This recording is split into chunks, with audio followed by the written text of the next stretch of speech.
Good evening. Are we as a country doing enough to support children with disabilities? A Christchurch father says no, and Lynched starts right now.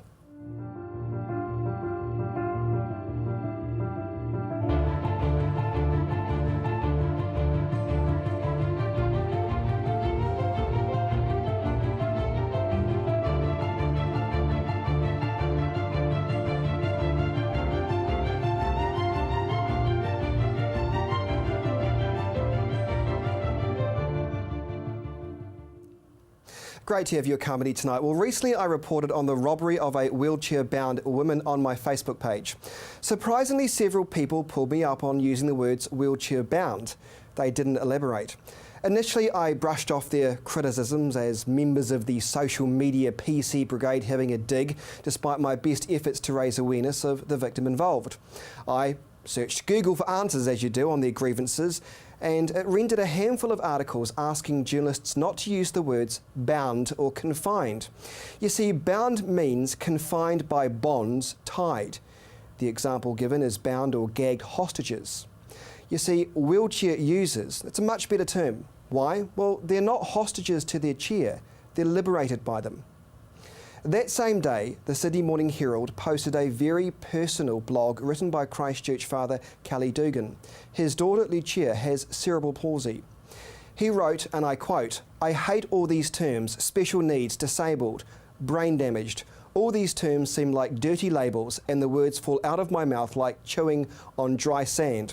It seems stupid that we have to label anything that is different with the term deemed politically correct. Yet, each term is nothing but another way to let people know my daughter is different. I like the term a different kind of perfect. My daughter has, and she is a different type of perfect."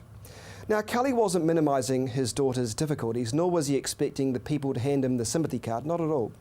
He was merely pointing out that life goes on, just in a different way for his family, and a perceived disability doesn't define his daughter's personality or soul.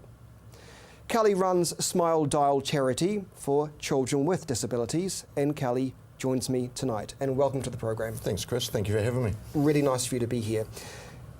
Let's talk about your daughter, first of all, because essentially you run a charity inspired by the difficulties that you, as a father, have had. Yes.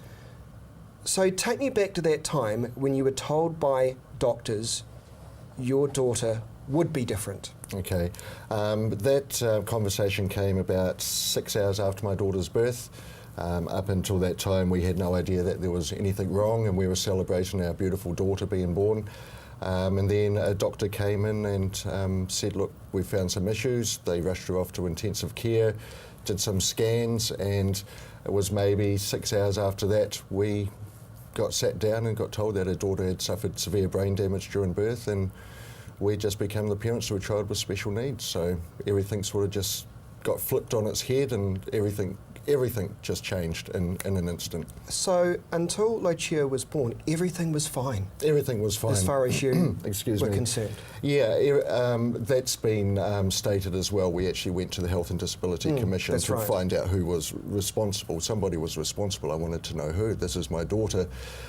So after 3 years of fight, and we finally got to the bottom of it, and it was a systematic error in the procedures at the hospital that led to my daughter's injuries.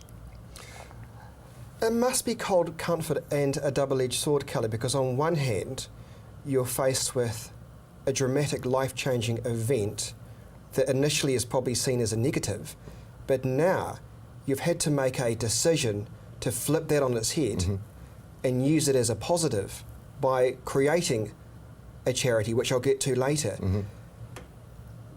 You must have a very vivid memory of what that day meant for you. No, actually, that's probably the first time I've spoken about that moment when that doctor's come in. We push those memories away. My partner and I at home, we've got a box of photos that we've taken. You know, your baby's born, your mum comes, your friend comes, we all cuddle the baby, oh, she's beautiful, life's wonderful. They're all in a box far, far at the back of a wardrobe somewhere. We haven't discussed it or gone there yet. We're not ready for that yet. Must be bloody tough. I don't know, I don't think about it. Just... But you know, when you say flipping things to be positive, that's not just for the charity, that's every day. You know, when our daughter's having a bad day, we've always got to search for the positive. I call them tiny triumphs. And every single day, even on those bad days, there's always something that you can grasp onto as that beacon of hope, something that can just lift you up enough to go, wow, that was amazing. And then you can deal with the next thing. It's do or don't do. There's no option. We either deal with it or we don't deal with it. Yeah, you're right. And it's not because you want to turn away, it's because you have to. Well, we Otherwise, have to. it'll be soul destroying, wouldn't it? Yeah. Often people say they wouldn't have it any other way. They wouldn't change the way their children are. Are they being sincere when they say that, though, Kelly? I don't know. Personally, with me, if I could change everything and I had a daughter who was the same as everyone else, who had the same outlooks and joys to look forward to in life, I'd change that in a minute. I'd chop my legs off with a butter knife if that could happen, you know, because you want them to have the best life they can. Tell me about your daughters. Now, how do I want to make sure I say it right, and I say it sincerely. Do I refer to it as a difficulty, a disability? What do you see your daughter's condition as, so to speak? Oh, she's Lucia. That's how I like people to refer to my daughter. That she's Lucia. She's just a little girl, and she's just a different type of perfect. Do you get frustrated by the fact that we do, and I think the media is guilty of this, and I was guilty of that, of labelling people too quickly to assume that, and do you think that is a frustration among those who experience different types of perfect? I don't get frustrated, but before I became the parent to a child with special needs, I didn't know any disabled people. I didn't know what the right word was. I didn't know if it was disabled or retarded or Down syndrome or little people or big people. I had no idea. I only know the correct terms because I deal with people. And when I first started my charity, I got told off so many times for using the wrong terms or the wrong terminology. That happened all the time. And it was only once somebody pointed it out to me that I understood. Those articles that I write, that's the whole point of it, is just people just need to know and be educated. And once people know, then they don't do it again. So, well, obviously, the article that I spoke of, it generated international exposure. Were you surprised by the pickup of that, the fact that it made it to the front page of the online version of the Sydney Morning Herald? Unbelievable. That was written in my office when we were having a bad day. Really? And I just sat there and, excuse me, I didn't proofread it, I didn't think what I was writing about, I just needed to vent and get things out. I posted it on my page and somebody sent it to Seek, and not Seek, Stuff. Yeah. They published it, and the next thing it's going global, and then wonderful radio personalities like yourself are calling me to talk about it online. Is it therapeutic, do you think, as well? Because obviously when you know, people are suffering from adversity in their lives, we're often told to write it down. For you, it's one step further. You're writing it down for everybody else to see. It's pretty special. It's very therapeutic. It gets it out of my head. I've got a lot of stuff going on in my head. If I can just get that out a little bit, then that's fine. And then once other people start talking to me about their problems that they've opened up to because they read the article, it means I don't have to deal about mine so much. I can worry about everyone else's. I like being able to put my head in the sand a little sometimes, and it works for me. I want to take a break now, but when we return, of course, you have created, you've produced, you've generated Smile Dial, a charity for children and their parents that need additional support. And that's how you and I came to know each other. We'll discuss that when we return.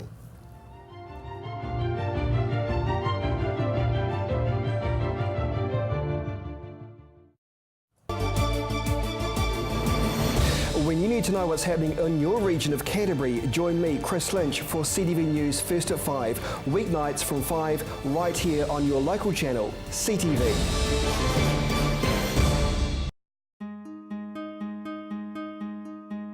Computer not working? Replace or repair? DIY or get a technician? Looking for parts? Thinking of upgrading? Need accessories? You've got questions, we've got answers. Global PC.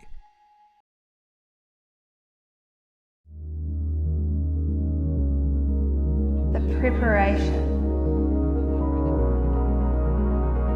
the devotion, the fearlessness, intensity. Runway model management. First impressions are everything.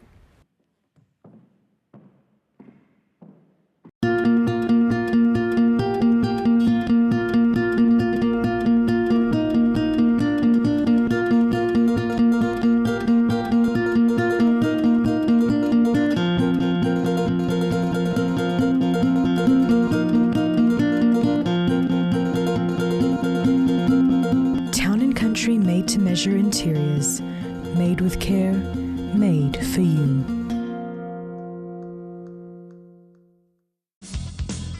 Join Graham Sinclair and the team at Gone Fishing as they bring you great stories, fishing tips and beautiful scenery.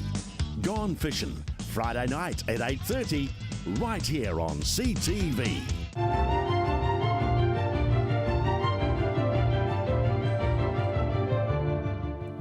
Welcome back to Lynched on CTV. My guest tonight is Kelly Dugan from the Smile Dial charity, which is what I wanted to speak about. Now, Kelly, I first became aware of you when, now I'm trying to think back, I was on News Talk ZB and somebody phoned in to say that this is when we were in the height of the housing crisis in the city. I think it is being alleviated now. Things are, touch wood, slowly getting better.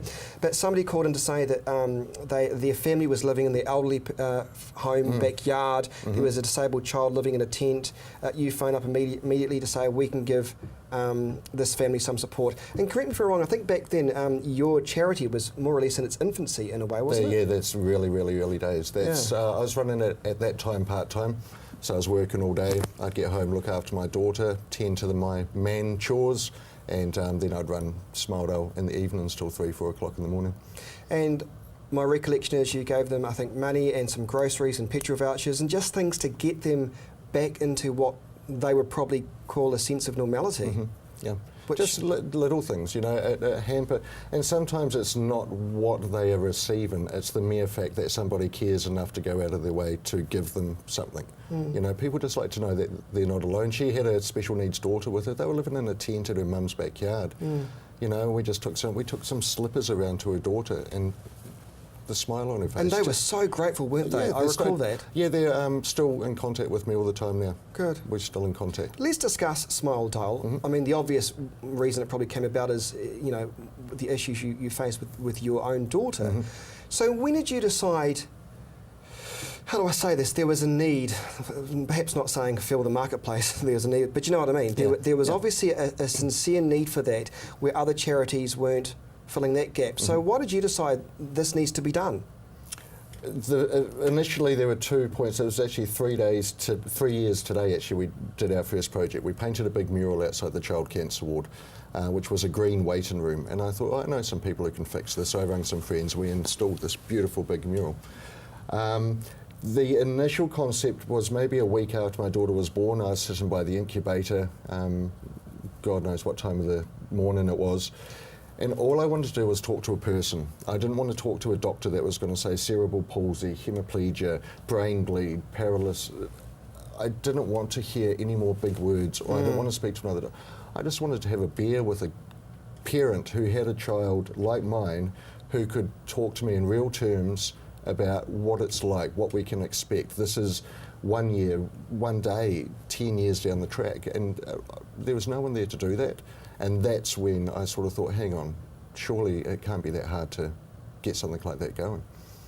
Were you surprised that it was actually hard initially, that there was no wraparound support really after your child was born?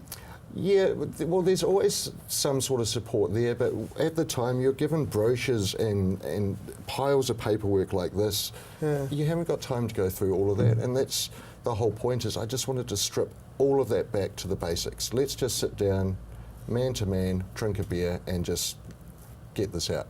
Yeah. As opposed to, I suppose, without having such the structured formula in place. Here's what you do now. Here's the social worker. Here's the, here's the pen. Yeah, I see what you mean. So just more of a, I don't know if relaxed the right word, but I get what you mean. Relax is the perfect word. Yeah. Pick up the phone. I get phone calls every day from people just ringing me and say, our child's just been diagnosed with Down syndrome. We don't know what to do. I can talk to them and say, it's all good. Just take a deep breath. we'll get you through this, and then I can refer them to another family who's got a child with Down syndrome that can go into the hospital and have a cup of coffee with them and talk to them. Just human connection. Are you surprised by just how many people, even in Christchurch, that have children with difficulties regardless of what it is? Because even on your Facebook page and the amount of people that email me saying, get behind Smile Dial, it's phenomenal. The amount of people out there that are doing it tough. I hate to sound insincere or uneducated, but you know what I mean? Like the amount of people out there that seem to be able to relate to your story or others is breathtaking, eh? Yeah. I never knew that. When I first thought it, I had no idea of what was out there in the world for special needs parents, children, families. I am astounded, and it continues to grow. We've had 77 new members join us this week, and each one of them has got a child with special needs. A lot of the time you don't see them. It's kind of like this hidden disease almost, where a lot of parents are homebound with their children. They can't go out with them. It's too difficult. When they do take them out, they scream. And I think a lot of people sort of hide in their little existences, and so you don't see them out there that much. But it's like anything. If you buy a new car, everywhere you go, you're going to see a car exactly the same as yours. That's so true. Yeah. It's the same. As soon as you become aware of something, then you do start to notice. Was that the same for you? You started to become more aware of your surroundings and who was struggling and who was in a wheelchair and who wasn't? Yeah, of course. Yeah. Well, let's discuss a Smile Dial then. So, we've discussed when it was in its infancy, when you and I both came into contact. Thank goodness for that. But then all of a sudden, it was almost on the brink of collapse, wasn't it, at one stage? In fact, quite recently. Tell us what happened. Yeah, well, like I said, I ran Smile Dial for 2 years part-time. Then I got a private funder who paid my wage for a year, which is $50,000 a year. I'm quite happy to say that. It's not a huge wage. That money was drying up, and we were at the point, I've got to feed my family. And I was thinking, well, the money runs out in January. I need to start winding things down and start looking for another job. And we were very, very close to just shutting down. When I say shut down, we were looking at a lot of our support that we were given families would shut down, but we were going to maintain our community, which is the group where people can come and talk and meet, which would have been a great legacy. And then fortunately another person came and wrote me another cheque for $50,000 and we got 12 more months. Fantastic. I know, it's great, isn't it? Just for almost like the very end moment. That close, Chris, that close. Gee. Yeah. And so now the charity is in good heart, touch wood, and you hopefully still get a lot of support, do you? Oh yeah, we get unbelievable support. I want to come back and talk to you about that support, what you do exactly, for people watching that might be thinking, I've got someone that needs this help or my neighbour needs help. So we'll discuss all the practical solutions when we return.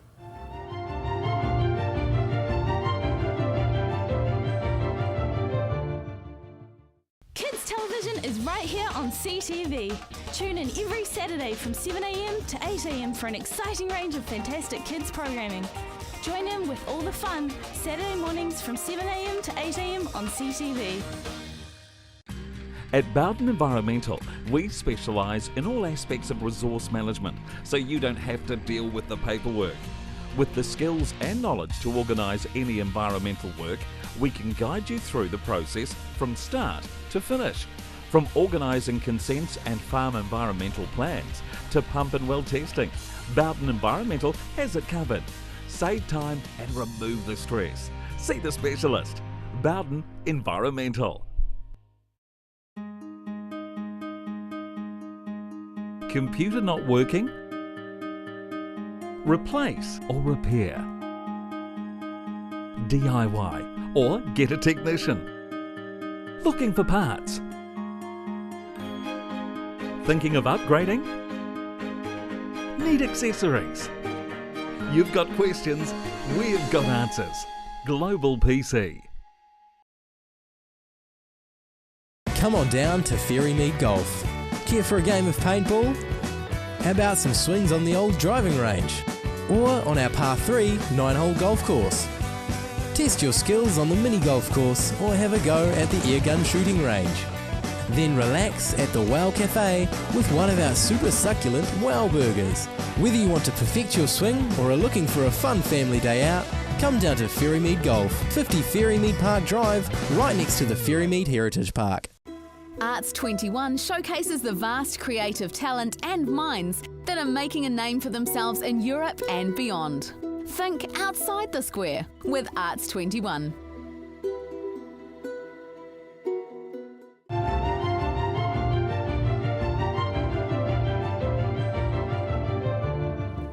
Welcome back to Lynched on CTV. My guest tonight is Kelly Dugan from the Smile Dial organisation, a wonderful charity that helps children with needs, difficulties, disabilities, or they hate that word disability. That's a different type of perfect. Thank you very much, and that's what I wanted you to say, because they are.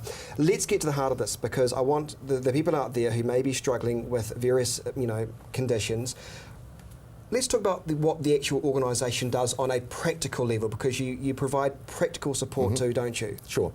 Okay, so the mission statement is we support Kiwi families raising their children with special needs by providing long-term benefits or one-off lifetime opportunities. That can be anything from throwing a child out of a plane. We do weekend escapes where we will take kids who are in wheelchairs whitewater rafting for a weekend.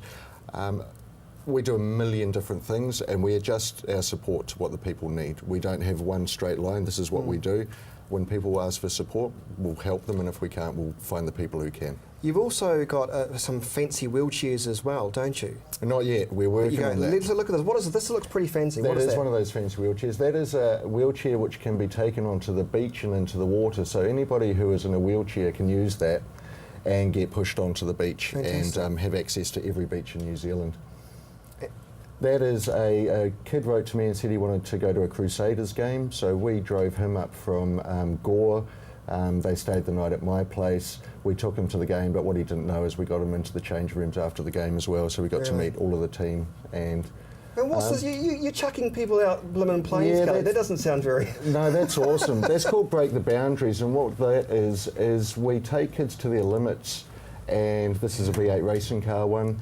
We take them to the limits and we prove to them that if you push yourself, you can do anything. These are activities which are amazing for them, but it's also teaching them that the only limitations are the ones they believe in. They can do anything, these kids. McConnell Dell project, we just finished another one of those, the fourth one this weekend. McConnell Dell are awesome. Once a year they give us 60 staff and we completely renovate a family's garden or home or backyard. Huge kind of dream project things. So this is that took place just last weekend, so that was a big job. This is what I like to see. It's really nice to be able to see the physical progress of people who have donated to the organisation. Do you know what I mean? That's one of the keystones of what I do is I ensure that people know exactly where their money is being spent. Quite often if you give money to a charity, it sort of goes in and it disappears. You don't know how much has been skimmed for administration or the other things. We do a 100% guarantee. That's a cute kid. Yeah, that's Laszlo. He's one of my daughter's best mates. He's a good kid. What a cute kid. But yeah, we do 100% of our donations go to the people, the families, 100%.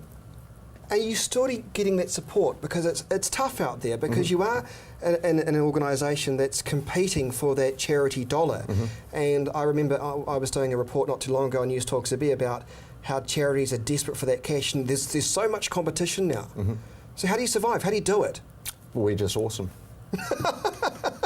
What we do, like I said, we do it differently. We provide a 100% transparent option. I think we're the only charity in the world, oh no, I don't know if it's the world, but that is 100% guaranteed that your money goes to someone. The projects we do are real things. We're not looking to change the world or cure a disease. We're just looking to find ways to make things a little bit easier for these families. You know, we gave a car battery away 2 weeks ago. It was a car battery, but the family's car was broken. Winds wouldn't give them money for a car battery. They were bussing to hospital appointments and things. It's impossible. An $80 car battery, and you can change someone's life. How many people are you in contact with on a daily basis? Or does it change depending on the needs? And do you know what I mean? You mean people contacting me asking for help? Yeah. We'd average 6 or 7 emails a day from people looking for help. That seems to me to be quite a lot. Oh, that's a quiet day. Sometimes we'll get a lot more than that. Yeah. Let's talk about the government's role in all of this, because you were talking to me off here about the fact that, look, the government has, limited support for people and for parents like yourself. What are we talking here? Because I find this very fascinating. Well, firstly, if you're lucky, your child will get ACC cover. My daughter's injuries were caused by an accident, so we get ACC. All of her equipment, her special food, which is a godsend. That's fantastic. If your child has a illness which wasn't killed by an accident, then it's not ACC, so you're relying on the government. Child disability allowance is around $40 a fortnight. You may get top-ups by WINS. There are ways to get it, but it's just little bits and pieces, and it's just not enough. Like I said, we get our equipment supplied. One of my daughter's walkers will cost $4,000 or $5,000. We can't afford that if we don't get given it. But if it's not medical misadventure, is that the right word for your case? Yeah. And it's, you know, a chromosome, or it's a condition that, you know, it's not based on some kind of accident like or medical misadventure like yours was, and they're getting, what, $40 a fortnight? Yeah, but like I said, there are other areas you can get it, but you're not talking big money. You know, you probably get more money if you're unemployed than you would being the parent to a child with special needs. It's hard. How does it make you feel when you just say that? Because I feel slightly repulsed hearing that. Yeah, but that just fires me to keep going and keep doing what I'm doing. Wouldn't it be fantastic if Smile Dial didn't have to exist? If every family that had a child with special needs kids yes, didn't but need no, us? also, because if it didn't exist, there wouldn't be good buggers like you trying to do the right thing by helping out others that are in similar situations, actually. Oh, thanks, Chris. You like that? Yeah, that wasn't bad. Good one. But you know what I mean, though? Yeah. But because at the same time, you still need that support from, you know, as you're saying, just that more human contact with somebody who's doing the same thing or going through the same thing as you. It's all very well, and I do acknowledge there is some good wraparound support immediately in the hospitals environments, to be fair.